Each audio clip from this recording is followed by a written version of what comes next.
Warship foundered.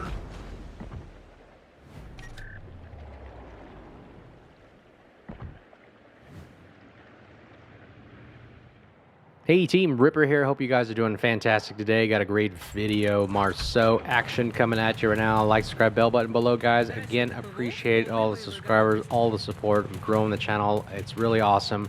We're past 600 now. We're on our way to 700, new goal, and it'll be a great time doing it. Making videos about sailing ships, shooting ships, and having a blast, and learning something at the same time. But anyways, I've actually wanted to showcase the Club Bear, but I've got too many kind of like small kill videos with Club Bear. I'm waiting for a video that I can get a really good game in that really displays the power of the Club Bear. But I had a game with a Marceau randomly enough, and just recently, and I had a really good game. And the Marceau is literally the same hull and similar to the Club Bear. Speed, you can see 54.7 knots-ish with the speed boost and flags.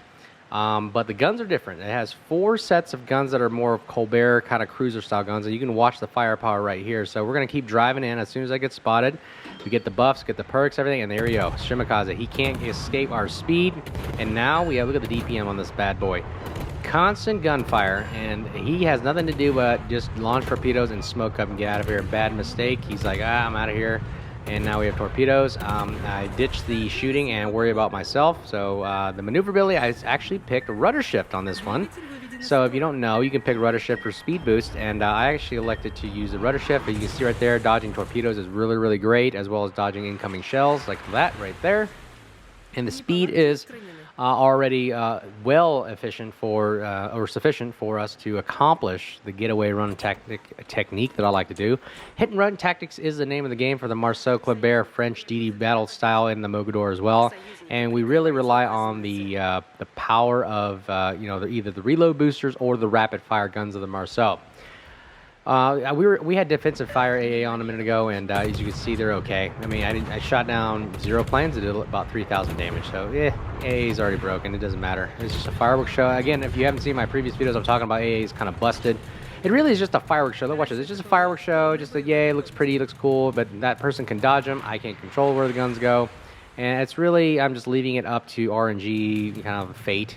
And there's nothing I can do about it other than like move my ship left and right, but it doesn't matter because the Emmelman can literally drop right on me, as you can see right here. Watch what he does.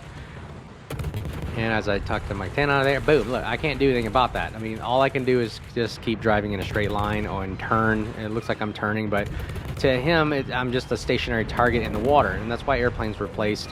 If you don't know the history of airplanes, they're the ones that really removed the role of battleships, mostly ships, as a major leader of offensive capability. Now that the carrier took over, you can see in history, airplanes became superior. And that's why it doesn't work in this game, because this game still stays in World War II time frame, but you're assuming that the modernization is happening. And that's just not right, because when modernization happens, obviously you overcome the current state or weapon systems that are outdated, because the destroyer is still the destroyer. It never updated. I mean, you didn't update a gearing, did you? It's still a gunboat with the same torpedoes. It doesn't improve, doesn't have radar, doesn't do anything.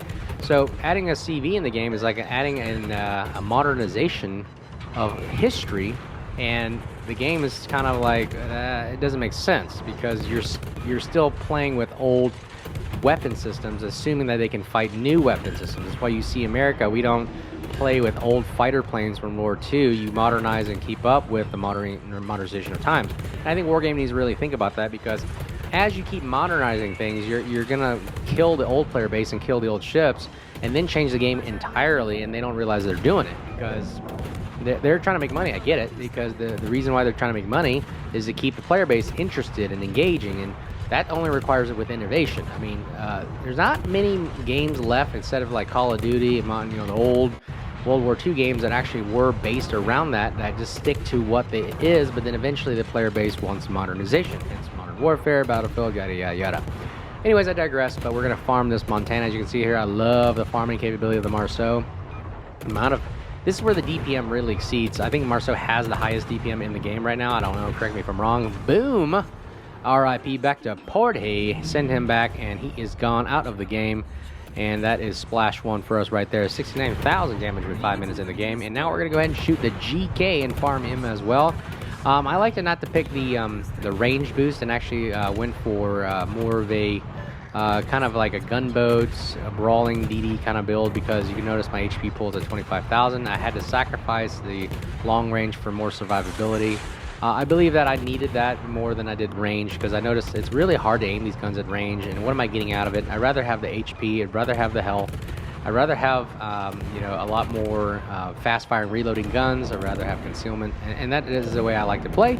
I like to play really up-in-your-face, brawling DD gunboats. That's what makes the game so fun, because it's just relying on line-of-sight shooting rather than laser-guided weapons and guided torpedoes, if you will. There's no skill in that. And as we can see, we're just trying to aim, doing the best we can to aim and hit the GK. And this is, he's turning inbound now. The only thing is my torps are too short of a range to reach him. You know, he's driving in. I normally launch the Marceau torpedoes. The range, as you can see, is only 9. So as soon as I see at about a 9.5 to 9, I'll launch them right at him. And hopefully they'll hit him. See, that would have hit had he turned, if he kept turning going, but it's okay. Our guns do a lot more damage than the torpedoes do right now.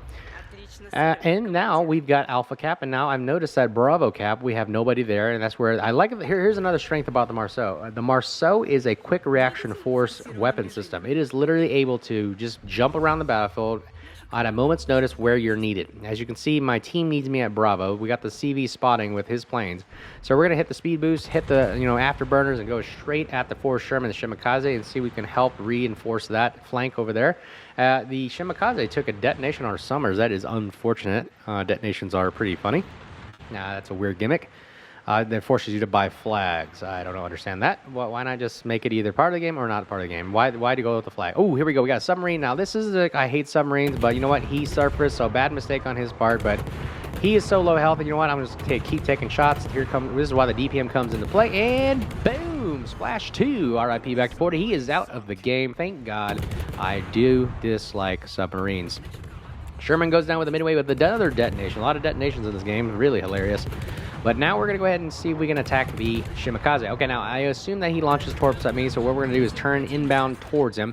Now, do not, shy away from the Marceau's front 2 main guns.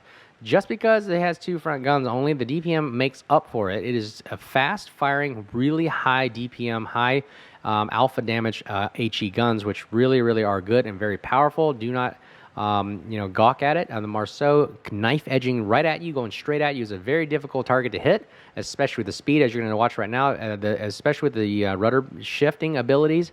You can really juke shells and create a slim profile that allows you to minimize damage, as you're going to see right here in a minute. So I am not afraid charging this Shimakaze because I know his torpedoes take a while to reload. He also gave me smoke to use to close the distance with him, which is also another great tactic. And my speed boost, I know, will outspeed him, so I know I'm going to catch up to him. So as soon as I pop out of smoke, he will pop right out in front of me. He can't really go towards the islands over there. He was turning away from me, so I know he's going this direction. And we're using the smoke screen to help out. Plus, he's probably got RPF. There he is, right in front of me. So I beat his detection. And look at that, forward-facing guns, just 2 now. Watch. 1,800 damage. Nothing to gawk out, ladies and gentlemen. It's pretty incredible. I mean, watch his HP just melt away like butter, and these shells are just giving him the business right here. And look at that, going down from 6,000, and it's just a matter of time before the DPM, the Marceau, just outweighs the HP of the Shimakaze, and boom, splash 3, RIP, back to 40, and we are now going back towards the Hindenburg now. Can we make this a 4-kill game? And look at that right there. We're going to go ahead and shoot the rear butt of the Hindenburg while he's busy shooting the Colombo. Now, he is like, this is stupid. This stinks. Why am I attacking the Colombo when I have a nice Marceau behind me on low HP? It seems like everybody wants to seem to shoot at me for some reason. I seem to be more of a juicy target than even a battleship. See, look, he's firing at me. And watch, this is the capabilities of the Marceau. Not only has the great French DD saturation, which you can look up top if you understand what that is. It's basically every shell hit saturates the armor a little bit more, which reduces damage over the long run, which is a great thing about the French DDs. Read about it. But look at that, the front forward-facing guns. I'm still doing nice chip damage, and look at that, his shells are not hitting me because I'm such a slim profile, and I'm really speeding at him at a high rate of speed, and I got nice dispersion on my body, paint camo, whatever. It all works for me, and it's really difficult for Hindenburg to shoot just 2 rear-facing guns, and that is the end of him. 3 kills down, 132,000 damage in 10 minutes. Not bad. I've noticed I've gotten averages of 100k in the Kleber and the Marceau on a wide variety of reasons. As you can see right here, chasing down DDs, chasing down cruisers and battleships. The APs are incredible on the Kleber if you get the reload booster. I will get a video about that showing the capabilities of it. I just posted a video with the torpedo hitting a Ragnar, killing it, as well as I should have switched to AP for light cruisers. Light cruisers melt when it comes to the Kleber. Marceau is also good. The AP is not as strong as Kleber's, but the HE is, as you can see, very, very devastating. And we're going to go ahead and speed towards the last final target of the Immelman right there. Shimakaze is probably going to die to secondaries. Yep, I figured Immelman is a secondary CV, guys, so stay away from him. But this is how pretty much the game ends, and we'll probably nab this 4th kill right here. I mean, the speed catches up with anybody in the Marceau. And we're going to go ahead and do the business and do the deed, win the game. V for victory. And also, D-Day just happened, so remember to, you know, obviously, if you're religious, say a prayer, but also pay respects. And just remember those that have given their lives, the ultimate sacrifice, so that we could enjoy the freedoms that we have and liberties we have today. Unfortunately, the way our government's going, it doesn't seem like our liberties may stay around for a while, but, you know, me being the military, I do support, you know, those that have given their lives, and really grateful for them. And I want to live up to that legacy of being able to give service to help those that have gone before us to give back, so that everybody in this country can wrap themselves in the blanket of freedom. But anyways, thanks for watching, guys. Hope you enjoyed it. 4-kill game right there. Like, subscribe, bell button below. Let me know what you think. You like, dislike, what we can do better. And until next time, you guys stay safe, and I'll try to get a Kleber video coming up soon. Cheers.